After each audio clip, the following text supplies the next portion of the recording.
Hello, welcome to the statistics for everyone.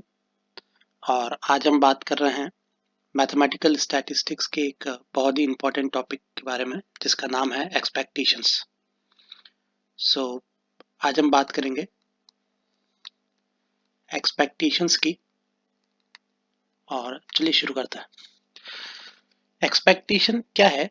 Actually हम इसको denote करते हैं ई एक्स से, और एक्सपेक्टेशन ऑफ एक्स जो है हमारा वो और कुछ नहीं बल्कि एक तरह से अगर आप ऐसे समझो तो ये वेटेज एवरेज है। वेटेज एवरेज किसका है? जो भी आपको रैंडम वेरिएबल दे रखा है उस रैंडम वेरिएबल का उसकी प्रोबेबिलिटी के साथ, राइट। सपोज हमें कोई एक रैंडम वेरिएबल दे रखा है, if x is a random variable, और हमें उसके साथ में उसकी करस्पॉन्डिंग प्रोबेबिलिटी दे रखी है, यानी कि हमें probability of X is given, right. तो जब भी आपको कोई रैंडम वेरिएबल्स की वैल्यू दे रखी है और उसके सामने उसकी प्रोबेबिलिटी की वैल्यू दे रखी है, इसको ऐसे समझिए, सपोज हमारे पास एक्स एक रैंडम वेरिएबल है, टॉसिंग ऑफ अ कॉइन, और मैं ऐसे समझ लेता हूँ tossing of a coin 2 times. तो जब भी मैं एक कॉइन को 2 बार टॉस करूंगा तो मेरे पास नंबर ऑफ हेड्स, मैं एक्स को मान लेता हूँ नंबर ऑफ हेड्स, सपोज। तो हमारे एक्स की वैल्यूज क्या क्या हो सकती है? या तो एक भी हेड नहीं होगा, या एक होगा, या दोनों ही हेड हो जाएंगे। तो 0, 1, 2। और इसकी करस्पॉन्डिंग प्रोबेबिलिटी क्या होगी? एक भी हेड नहीं होने मतलब दोनों टेल आ जाएंगे।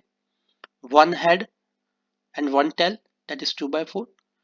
एंड अगर दोनों टेल आ जाएंगे तो दैट इज 1/4। तो सपोज ये हमारे पास एक रैंडम वेरिएबल दे रखा है और उसके करस्पॉन्डिंग उसकी प्रोबेबिलिटी दे रखी है, और आपसे पूछा जा रहा है कि find the expectation of x. Question है फाइंड एक्सपेक्टेशन ऑफ एक्स। तो सिंपल है, जब भी आपको डिस्क्रीट डिस्ट्रीब्यूशन दे रखा है या डिस्क्रीट रैंडम वेरिएबल दे रखा है तो हम समेशन को यूज करेंगे, ये बेसिक बात है। और जब भी आपको कंटिन्यूस दे रखा है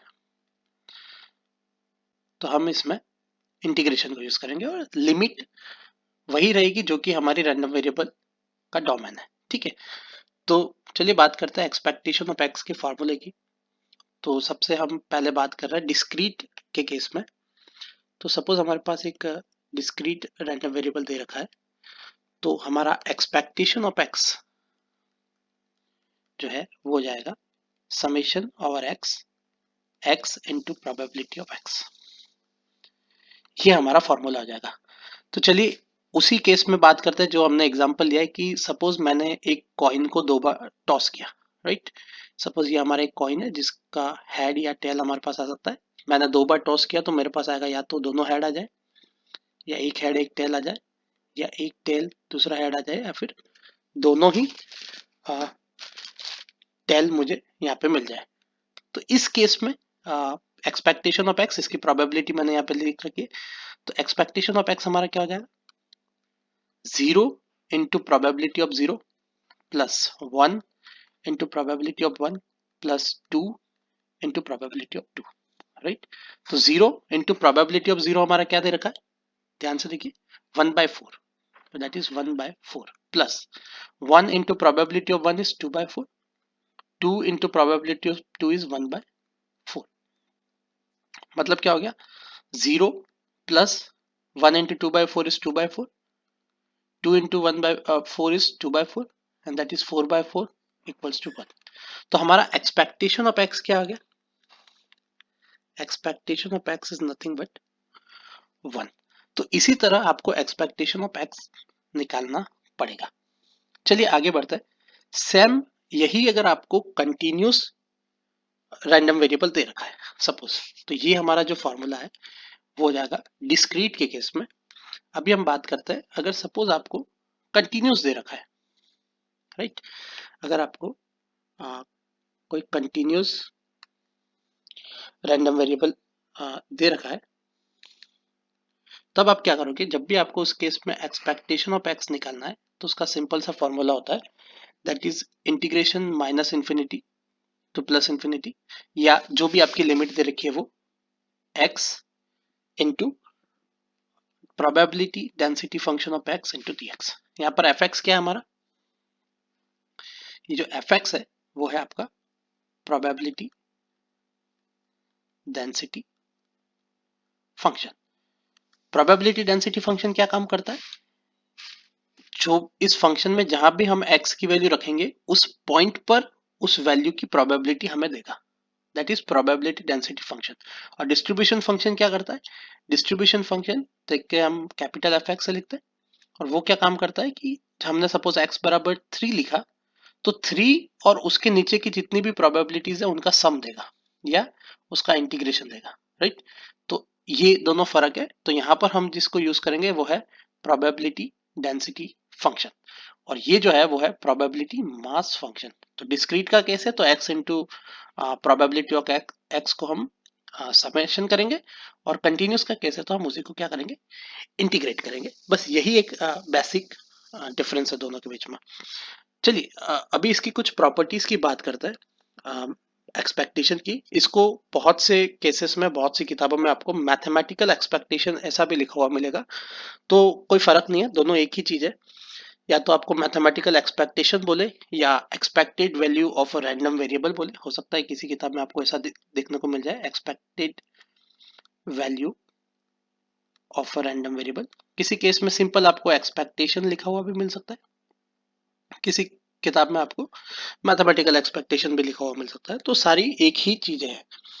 चलिए इसकी कुछ प्रॉपर्टीज की बात करते हैं। तो सबसे पहली बात जो एक्सपेक्टेशन के लिए जरूरी है वो है कि आपका जो सीरीज है वो कन्वर्जेंट होना चाहिए। क्या होना चाहिए? कन्वर्जेंट होना चाहिए। अगर कोई सीरीज डाइवर्जेंट है तो हम उसका एक्सपेक्टेशन नहीं निकाल सकते। कब नहीं निकाल सकते? If divergent, series is divergent तो एक्सपेक्टेशन नहीं निकलेगा, ये सबसे इंपॉर्टेंट बात है। दूसरा, एक और इसकी प्रॉपर्टी है कि एक्सपेक्टेशन ऑफ एक्स कब एग्जिस्ट करेगा? जब उसका मॉडुलस फंक्शन एग्जिस्ट करेगा, है ना, राइट? यानी कि expectation of x exist if expectation of mod x exist.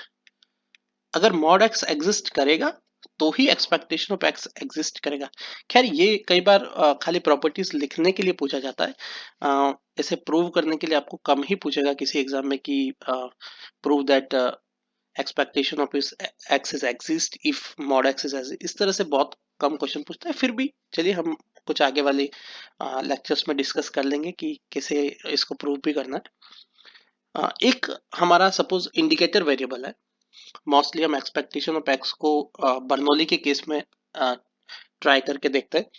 Suppose हमारा एक इंडिकेटर वेरिएबल है। इंडिकेटर वेरिएबल को समझना बहुत जरूरी है। एक्सपेक्टेशन के बहुत से क्वेश्चंस जब हम आगे करेंगे तो उसमें ये इंडिकेटर वेरिएबल का बहुत बड़ा रोल रहेगा। तो देखिए इंडिकेटर वेरिएबल हमारा क्या काम करता है। इंडिकेटर वेरिएबल ऐसे समझिए कि सपोज आपको सिर्फ दो ही आउटकम पॉसिबल है, या तो सक्सेस है या फिर फेलियर है। अगर इसके अलावा और कुछ नहीं है तो हम कहेंगे कि this is an indicator variable, right? ऐसे समझिए कि suppose x is a random variable, that is मैंने इसको आई ए से इंडिकेट कर दिया। ए हमारा कोई जो भी हमारा इवेंट है, इस तरह से समझ लिए कि एक हमारा कोई इवेंट है, तो इसकी वैल्यू 1 आएगी कब? इफ ए हैपन्स, एंड 0 आएगी if A bar happens. A bar happens यानी कि इसको ऐसा भी कह सकते हैं ए डज नॉट हैपन। दोनों का एक ही मतलब है। चलिए ये तो मैथमेटिकल टर्म्स में हो गया, इसमें बहुत कंफ्यूजन भी हुआ होगा मुझे पता है। तो इसको इस तरह से समझिए कि सपोज ए हमारा कोई इवेंट है, गेटिंग हेड। मतलब ऐसे समझिए कि सपोज एक क्रिकेट का मैच चल रहा है और एक टॉस किया गया है और एक खिलाड़ी ने हेड मांगा है। तो अगर उसने हेड मांगा, इसका मतलब क्या है कि अगर हेड आया तो वो जीतेगा या तो फिर हारेगा। उसमें ये तो नहीं हो सकता है ना कि जीते भी नहीं हारे, मतलब टॉस करेंगे तो टाई तो हो नहीं सकता है, राइट? तो अगर हेड आता है तो इसका मतलब क्या है? जीतेगा। टेल आता है इसका मतलब हारेगा। तो इसीलिए है इंडिकेटर वेरिएबल की 1। अब प्रोबेबिलिटी या तो क्या है, श्योर प्रोबेबिलिटी है या फिर इम्पॉसिबल इवेंट है।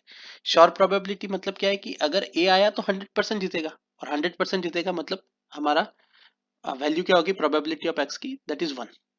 तो इसीलिए हमने लिखा है x is a indicator variable with, इसको ऐसे समझिए कि ये इसका क्या है, प्रोबेबिलिटी मास फंक्शन या प्रोबेबिलिटी डेंसिटी फंक्शन है। इस तरह से समझ लीजिए कि ये इसका प्रोबेबिलिटी मास फंक्शन हमें दे रखा है कि 1 आएगा, कब कब आएगा, जब भी ए हैपन्स। ए क्या है, मतलब जो भी हमने इवेंट माना होगा, अगर वो हो जाता है तो सक्सेस है, नहीं होता है तो फेलियर है।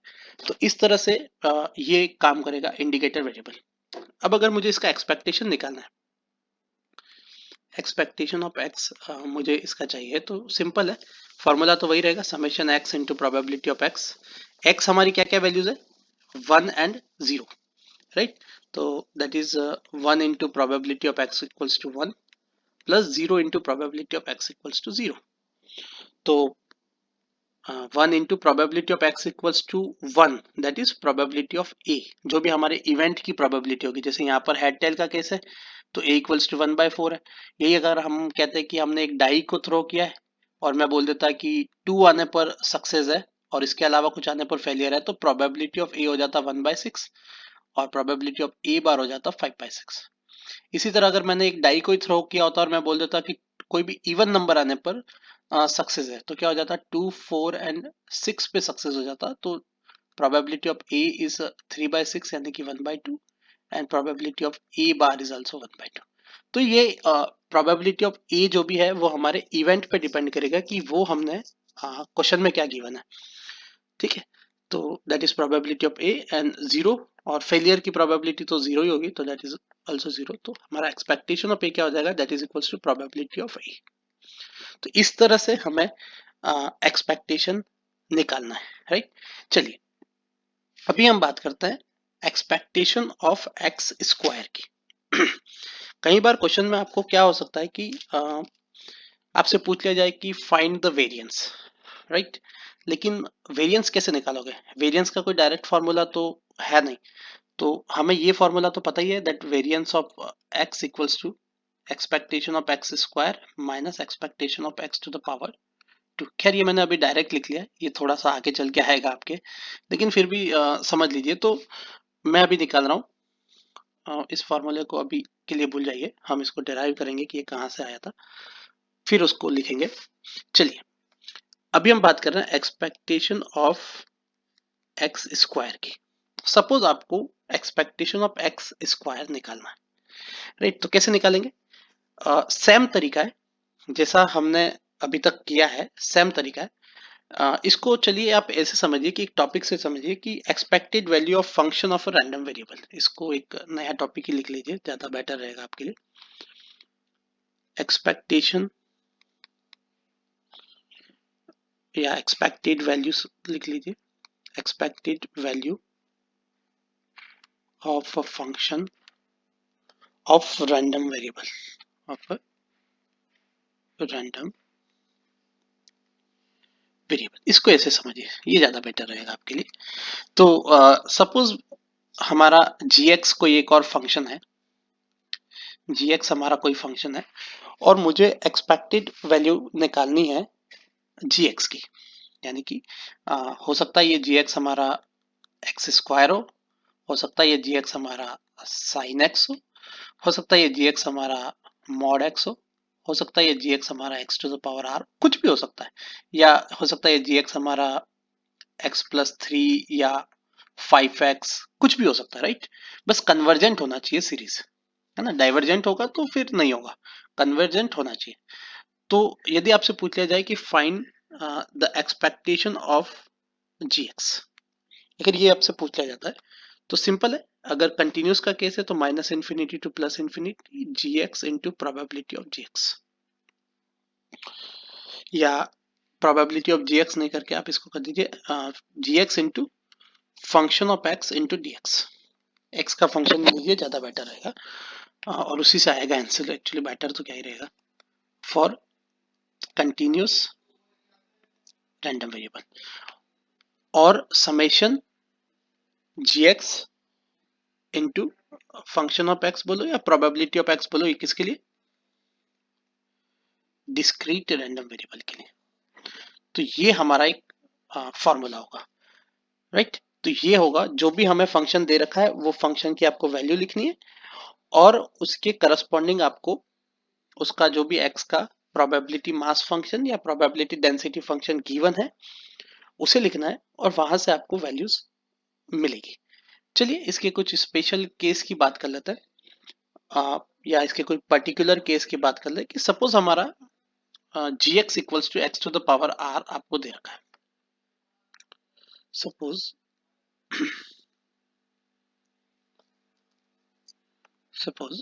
gx equals to x to the power r। चलिए, तो gx equals to x to the power r है, इसका मतलब हमें क्या निकालना है? हमें निकालना है एक्सपेक्टेशन ऑफ gx, यानी मुझे निकालना है expectation of x to the power r, right. और expectation of x to the power r, इसे देखकर आपके दिमाग में आया होगा कि ये हमने पहले कहीं ना कहीं पढ़ चुका है ना। Expectation of x to the power r हमने पढ़ा है, कहाँ पढ़ा है अभी हम बात करते हैं। तो expectation of x to the power r निकालना है। यदि ये कंटिन्यूस का केस है तो क्या हो जाएगा, integration minus infinity to plus infinity x to the power r F x D X. ध्यान से देखिए, ये x to the power r F x D X ये एज इट इज फॉर्मूला हमने पढ़ा हुआ है। कहाँ पे पढ़ा है, कहाँ पे पढ़ा है? जब हम मोमेंट्स निकालते थे, मोमेंट्स निकालते थे। तो ये जो expectation of x to the power r है, ये क्या है? आर्थ मोमेंट है, कौन सा? ओरिजिन के रिस्पेक्ट में। ये expectation of x to the power r क्या है?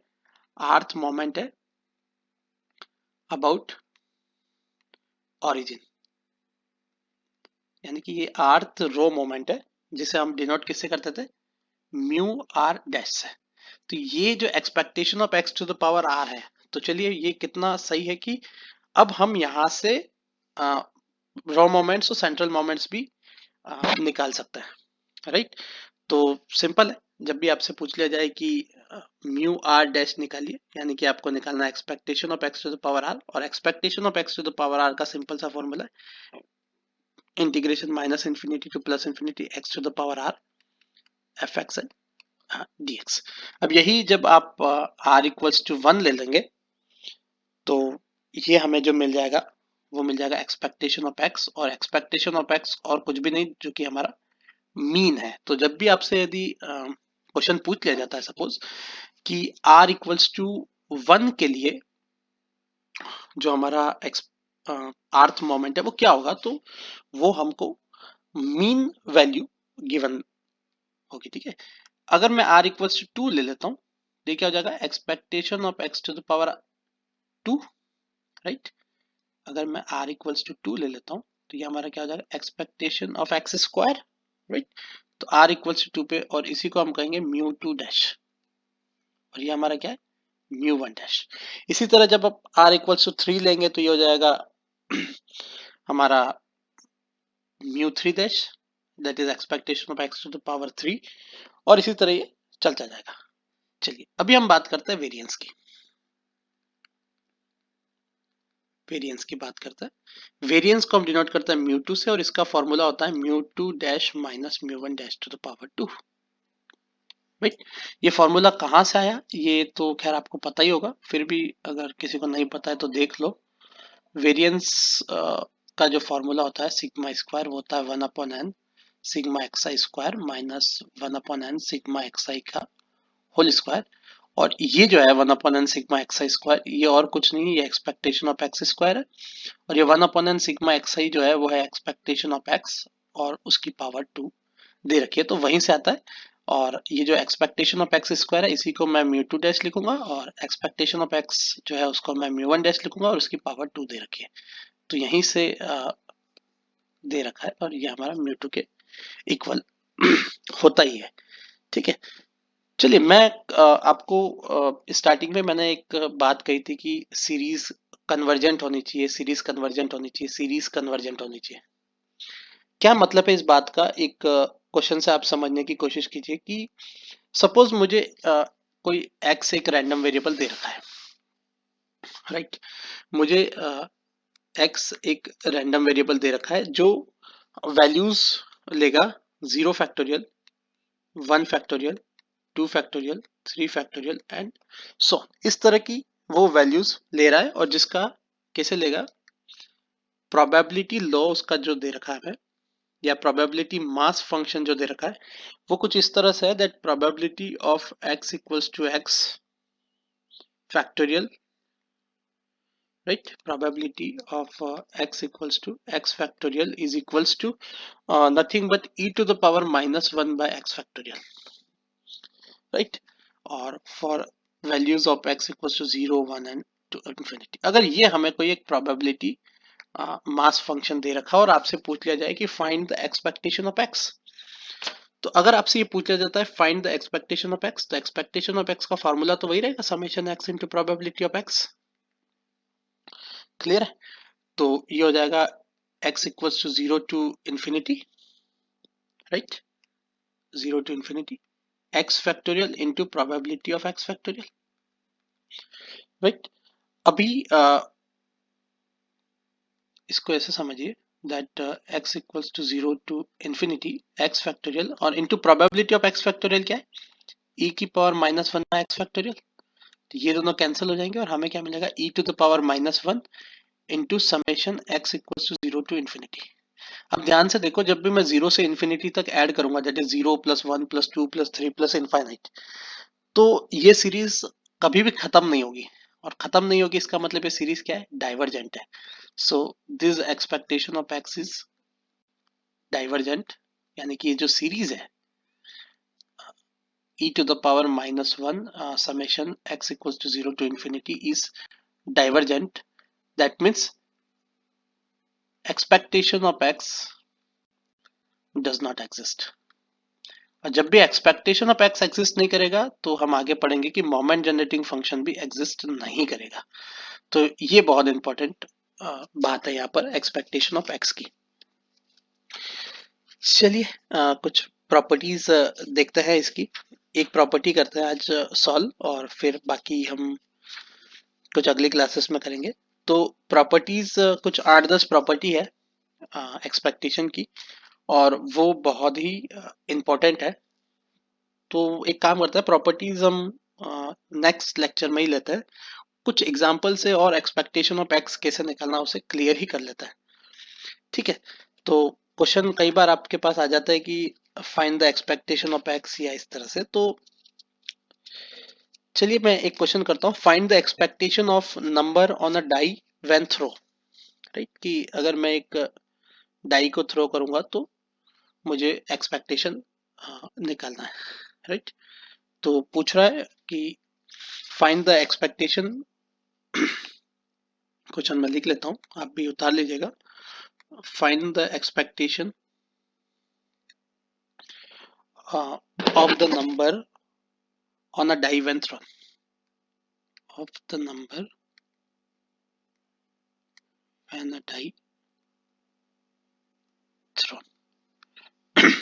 चलिए, तो डाइस तो आपको पता ही है, सपोज ये हमारी एक कोई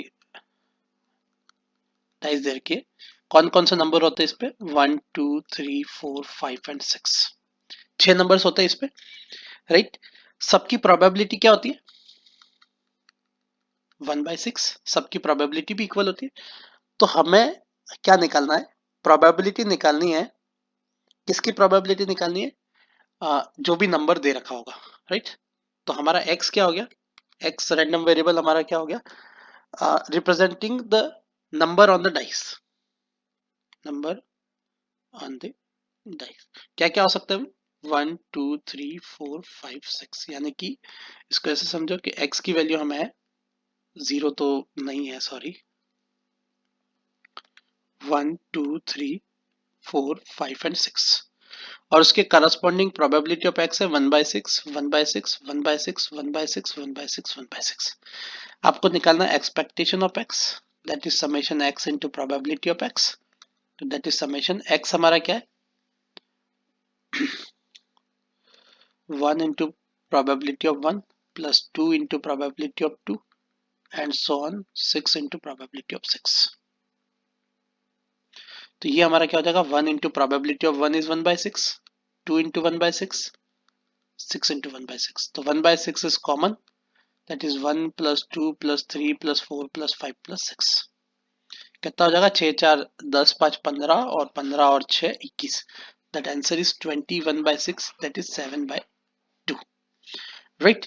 तो आंसर क्या हो जाएगा? 7/2, that is expectation of x is equals to 7/2। किसके लिए होगा 7/2? किसके लिए होगा? Number on a die. Clear है? चलिए, यही क्वेश्चन अगर आपसे पूछ लिया जाता है कि 2 dice are thrown and find the expected value of the sum of the numbers point on them.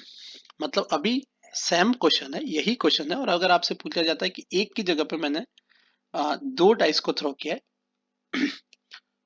ठीक है, और दोनों पे मिलाकर जो नंबर होगा उसका आपका रैंडम वेरिएबल है। That is random variable X क्या है? Sum of the numbers on dice. तो इन डाइस पे जो भी नंबर है, सपोज इस पे 1 आ गया, इस पे 5 आ गया, दैट सम हो जाएगा 6। तो कौन कौन से पॉसिबल सम हो सकते हैं? ध्यान से देखिए, या तो दोनों पे मिनिमम वैल्यू क्या क्या हो सकती है? दोनों पे 1 1 आ जाए, या दोनों पे 6 6 आ जाए मैक्सिमम। तो 2 3 4 5 6 7 8 9 10 11 और 12, ये मैक्सिमम वैल्यूज इसकी पॉसिबल है हमारे पास। और इसका प्रोबेबिलिटी क्या हो जाएगा? एक्स क्या हो जाएगा? 2 आने की पॉसिबिलिटीज कब कब है? ध्यान से देखो, 2 कब आ सकता है? जब दोनों पे 1 1 आ जाए। 3 कब आ सकता है? जब 1 2 एंड 2 1 हो जाए। 4 कब हो सकता है? जब 1 3 2 2 एंड 3 1 हो जाए। इसी तरह ये चलता जाएगा, 1 2 3 चांसेस इस तरह से।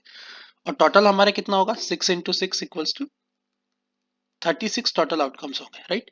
तो प्रोबेबिलिटी हो जाएगी हमारी 1/36, 2/36, 3/36, 4/36, 5/36, राइट, 6/36, 5/36, 4/36, 3/36, 2/36 एंड 1/36। तो ये 6 तक असेंडिंग में जाएगा, 5 इधर से, और फिर 7th पे 6 आ जाएगा। तो ये आपको याद ही रखना है, या बहुत इजी है, ये आपने 11 12th में ही पढ़ा होगा शायद। तो चलिए, एक्सपेक्टेशन ऑफ एक्स जब भी आपको निकालना है तो सिंपल सी बात है, 2 इंटू 1/36 डायरेक्ट लिख रहा हूं मैं, 2 इंटू, हाँ, 3 इंटू 2/36, 4 इंटू 3/36, 5 इंटू 4/36, और इस तरह से ये चलता जाएगा, 11 इंटू 2/36 प्लस 12 इंटू 1/36। तो सिंपल है, 1/36 कॉमन आ जाएगा, that is 2 plus 3 into 2, right. तो इसको लिख लेता है 2 plus 3 into 2 is 6 plus 12 plus 20 plus 22 plus 12। इस तरह से जब हम इसको कंप्लीटली जोड़ेंगे तो हमें जो आंसर मिलेगा that is 252/36, and this is nothing but 7। Answer हमारा क्या हो जाएगा? 7 हो जाएगा। चलिए, बहुत सही आंसर है ये हमारा, 7 है। देखो ध्यान से देखो, जब हमने एक डाई को थ्रो किया था दैट इज 7/2, जब दो को थ्रो किया तो 7/2 प्लस 7/2। अगर आप 3 को टॉस करोगे तो क्या हो जाएगा? 7/2 प्लस 7/2 प्लस 7/2। तो इसी तरह जब आपके पास एन डाइज होगी, देखो ध्यान से देखो, जब भी मैंने अभी यहाँ पे क्या किया, सपोज ऐसे समझो कि एक्स आई हमारी डाइज है और मैंने इसको आई इक्वल्स टू 2 लिया है ना, यानी कि 1 एंड 2। तो expectation of x1 plus x2, यही हुआ सम ऑन द डाइस। तो that is equals to expectation of x1 plus expectation of x2। ये होता है, ये प्रॉपर्टी हम आगे पढ़ेंगे, या मैंने एक्चुअली थोड़ा आगे ही क्वेश्चन करा दिया है। तो दैट इज 7/2 प्लस 7/2 7। इसी तरह जब आप 3 डाइज लोगे तो क्या हो जाएगा? 7/2 प्लस 7/2 प्लस 7/2, दैट इज 21/2। तो 21/2 जो भी हमारा होता है वो आंसर हो जाएगा। तो इसी तरह जब आप एन डाइस को लोगे, तो ये फॉर्मूला हमेशा याद रखो कंपटीशन एग्जाम के लिए, 7n/2। Expectation of x is 7n/2। n क्या होगा? जो भी आपका नंबर ऑफ डाइस है, 1 है, 2 है, 3 है, 4 है, 5 है, कुछ भी है। आंसर इज क्लियर है, 7n/2। तो चलिए, एक क्वेश्चन और करते हैं और फिर आज के लिए ये इतना बहुत हो जाएगा। चलिए, let x be a random variable following the probability density function, sorry probability mass function. हमें x दे रखा है -3, 6 एंड 9, और उसकी करस्पॉन्डिंग प्रोबेबिलिटी ऑफ x हमें दे रखा है 1/6, 1/2 एंड 1/3। राइट, ये हमें दे रखा है और आपको निकालना है कि find expectation of x, expectation of x square and expectation of 2x plus 1 to the power 2।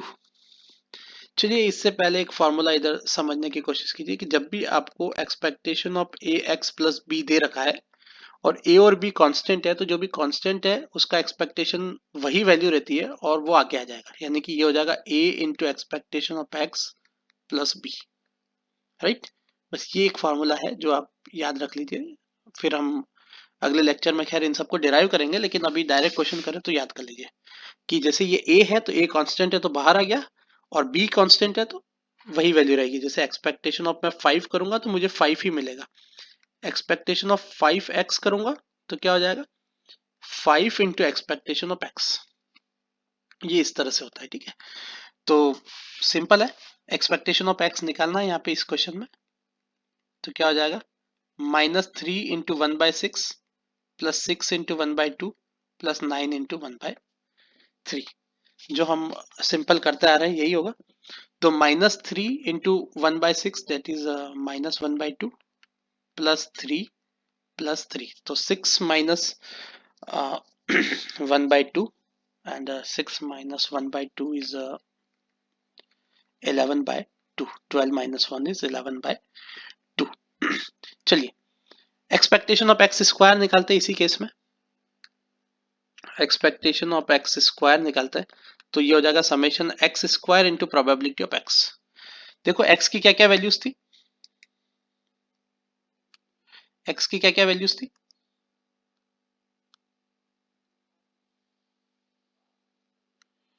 मैं इसको यहां ले लेता हूं। एक्स की क्या क्या वैल्यूज थी देखो ध्यान से, -3, तो that is -3 square into probability of x बराबर -3 plus 6 square into probability of x equals to 6 plus 9 square into probability of x बराबर 9। ये कैसे होगा, जो भी वैल्यू दे रखी है उसका स्क्वायर लेना है, राइट। तो 3 का square is 9 into probability of -3 is 1/6 plus 36 into 1/2 plus 81 into 1/3। तो 9 into 1/6 is nothing but 9/6 obviously, that is 3/2 plus 18, sorry 36/2, 36/2 is nothing but yes right है 18 ही होता है, कंफ्यूज मत होइए, आगे करिए। 36/2 is 18 and 81/3, 8 plus 1 9 and 9 27, right. Then 27 plus 18 is nothing but 45, and 45 plus 3/2, 45 plus 3/2, that is 90 plus 3 is 93/2, so answer is 93/2। चलिए, next क्या था, expectation of 2x plus to the power 2x plus 1 to the power 2। ये बहुत अच्छा question है, आपको निकालना है एक्सपेक्टेशन ऑफ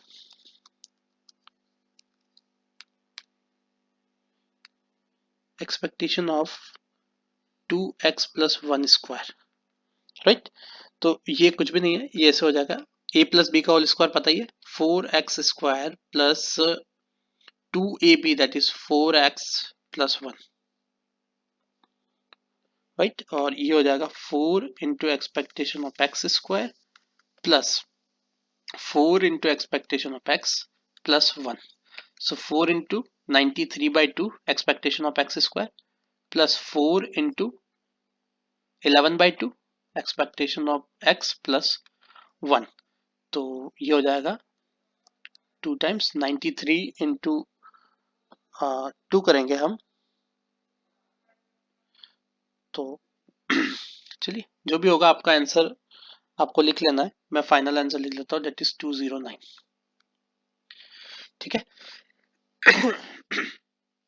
तो चलिए, आज के लिए इतना बहुत है। मुझे उम्मीद है कि आपको एक्सपेक्टेशन समझ में आ गया होगा।